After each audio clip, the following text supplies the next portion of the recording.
Quand il a claqué la porte de l'UFC qui est une ligue de combattants, la plus réputée dans le MMA, tout le monde s'est dit qu'il a tout foiré, qu'il a tout perdu, qu'il a osé défier la puissante UFC. Mais je pense que lui, il savait ce qu'il voulait, il savait ce qu'il faisait, il savait où est-ce qu'il voulait aller. Et aujourd'hui, le temps lui donne raison. Le temps lui donne raison parce qu'il a signé l'un des plus gros contrats dans ces sports-là, le MMA, qu'il n'a jamais eu dans l'histoire. Je parle aujourd'hui justement de Francis Ngannou, donc qui est ce combattant d'élite, qui est encore, jusqu'à preuve de contraire, détenteur du titre de champion du monde des poids lourds de l'UFC. Après, il a perdu quand il a quitté l'UFC, mais il n'a pas été vaincu. Il a perdu ce titre parce qu'il a quitté l'UFC. Aujourd'hui, il a rejoint une autre ligue, la PFL, où il a eu presque tout ce qu'il voulait. Soit il a eu tout ce qu'il voulait. Donc, on va en parler juste après.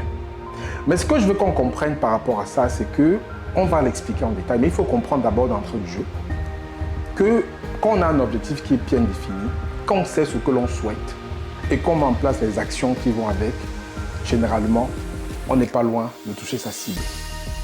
Mais on va d'abord expliquer un peu le processus, comment est-ce qu'il a fait pour pouvoir signer ce contrat. En fait, Francis Ngannou, déjà, par rapport à son parcours, on n'a plus rien à dire par rapport à son parcours. Il a un parcours aujourd'hui qui est, je pense, exemplaire pour toutes les personnes qui veulent s'inspirer de la vie de quelqu'un, de comment est-ce qu'il a subi des soucis. Il a eu une enfance très difficile. Je pense que ses parents sont séparés quand il était très jeune. Il a chargé le sable au Cameroun. Il a une vie très difficile au Cameroun. Il a eu toutes les galères d'Occident. Il a découvert la boxe, il s'est formé, il a eu un parcours de combattant. Il est allé en UFC où il a eu même des défaites en fait. Avant d'être champion du monde, il a d'abord perdu contre le monsieur qu'il a gagné. C'était Stipe Miocic, je crois. Il a perdu une première fois, il est encore revenu avant qu'il ait gagné une deuxième fois. En fait, il a un parcours qui est vraiment très inspirant parce que je pense qu'il a un mindset de fer. Mais maintenant, qu'est-ce qui s'est passé après qu'il a gagné ce combat? Il était à l'UFC, il se plaignait déjà des conditions de l'UFC. Il se plaignait déjà du cadre de travail. Il se plaignait déjà du manque de respect des combattants. Et quand il était champion du monde, justement, il fallait qu'il reconduise son contrat. Donc, c'est qu'il a respecté son contrat jusqu'au terme du contrat. Parce que ces ligues-là, pour savoir que lorsque vous combattez dans ces ligues, vous signez des contrats sur 2-3 ans, un truc comme ça. Et lorsque vous terminez le contrat, vous avez le choix de renouveler ou pas. Et quand son contrat est arrivé au terme avec l'UFC, il a dit qu'il ne renouvelle pas. Les gens ont dit qu'il ne peut pas. Qu'est-ce qu'il va faire? C'est la première ligue aujourd'hui dans ce sport-là.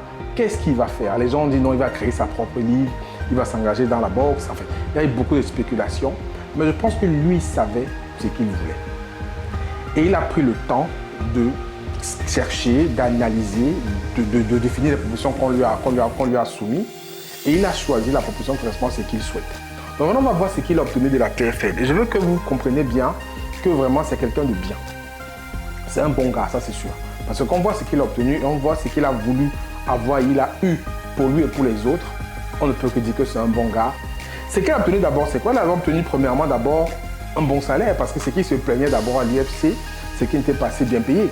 C'est-à-dire quand il comparait ce qu'il gagnait par rapport à ce que les boxeurs, par exemple comme Tyson Fury, gagnaient par combat, il estimait qu'il avait le potentiel de gagner pareil.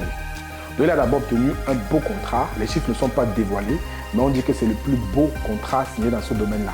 Donc ça veut dire qu'il a très bien gagné sa vie et il a très bien négocié son contrat. Ça veut dire que les chiffres sont très élevés. Ça, c'est la première chose qu'il a obtenue. De deux, il a obtenu un truc qu'il n'avait pas à l'UFC. Il a obtenu ce qu'on appelle le pay-per-view. Ça veut dire qu'en fait, que lorsqu'il va faire ses combats, les gens pourront payer pour regarder le combat et il sera rémunéré sur les commissions, sur les abonnements qui vont être payés pour le combat. C'est ça qui augmente souvent les cachets des gens qui font la boxe anglaise, par exemple. Ils ont des cachets qui ne sont pas souvent ou très élevés.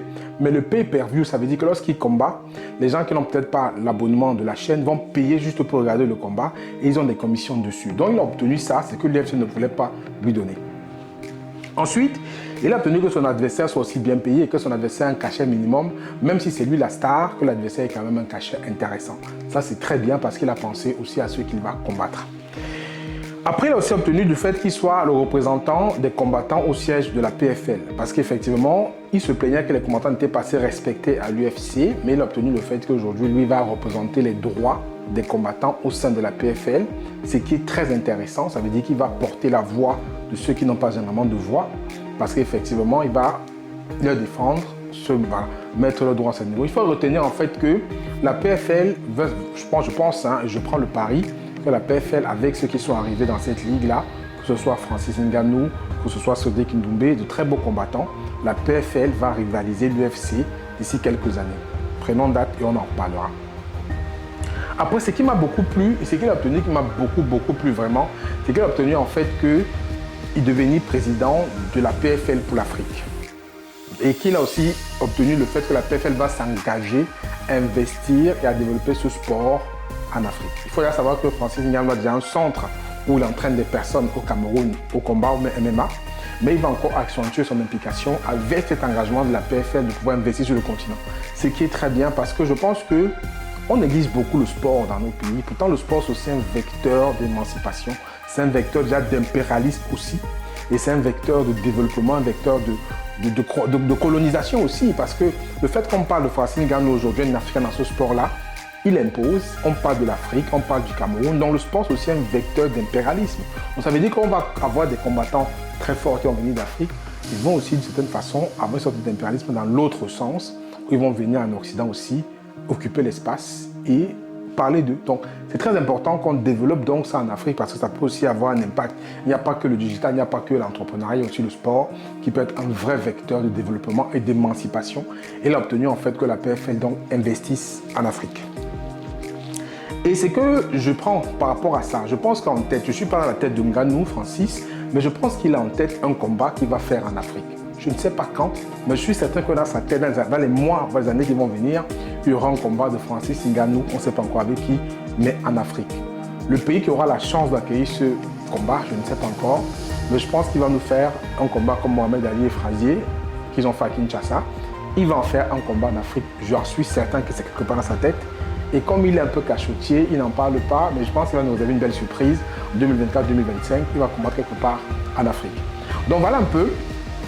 Et derrière, en fait, il a aussi eu l'opportunité d'aller combattre où il veut. Parce qu'en fait, à l'UFC, il ne pouvait combattre que pour l'UFC. Avec son nouveau contrat, il peut combattre où il veut. Il peut faire la boxe anglaise hors de ce cadre-là. Et c'était très important pour lui parce qu'il voulait justement avoir cette liberté de choisir. Ce que ne lui donnait pas justement l'UFC. Donc on voit en fait que clairement, quand on sait ce qu'on veut, comme Francis Ngannou savait ce qu'il voulait, même s'il y a les obstacles, même si les gens vous traitent de n'importe quoi, même si les gens ne pensent pas comprendre ce que vous faites ou ne comprennent pas ce que vous faites, quand vous avez votre objectif qui est clairement identifié, clairement défini, avec le bon plan d'action pour pouvoir le réaliser, il y a très peu de chances que vous n'arrivez pas au moins à toucher à côté de votre cible. Mais si vous n'avez pas d'objectif, vous évoluez, comme on dit, vous laissez la vie vous conduire, il y a de fortes chances que vous dérivez complètement et que vous n'ayez qu'aux yeux pour pleurer par la suite. Prenez comme image le fait que vous sortez de chez vous, vous prenez votre voiture pour aller, vous ne savez pas où, vous n'avez pas d'adresse de destination. Vous allez forcément aller nulle part, tourner en rond, perdre de l'essence, être énervé par les embouteillages parce que vous ne savez pas la direction que vous allez prendre. Donc quand vous avez cette direction qui est clairement établie, vous savez mettre les plans d'action pour pouvoir le réaliser. Vous avez toujours des fortes chances, comme j'ai dit, de pouvoir atteindre vos objectifs. Donc le parcours de Francis Ngannou et le fait qu'il a eu ce contrat à la PFL, où il dit lui-même qu'il est un business, il n'est pas un businessman, mais il est un business en lui-même, démontre en fait que dans la vie, lorsqu'on croit en ses rêves, lorsqu'on met en place les actions pour accomplir ses rêves, ça marche. Dites-moi ce que vous pensez par rapport à la vidéo, par rapport au choix de Francis Ngannou de rejoindre la PFL, par rapport justement à cet objectif-là de développer ce projet, ce combat, ce sport sur le continent africain et le fait que justement, il en a fait un vrai business et aujourd'hui, il a une valeur sûre en termes de finances. Mettez-moi ça en commentaire, on en parle. Si la vidéo vous a plu, likez, partagez, abonnez-vous et à la fin de cette vidéo, c'était Franck Cligné, prenez soin de vous, ciao ciao.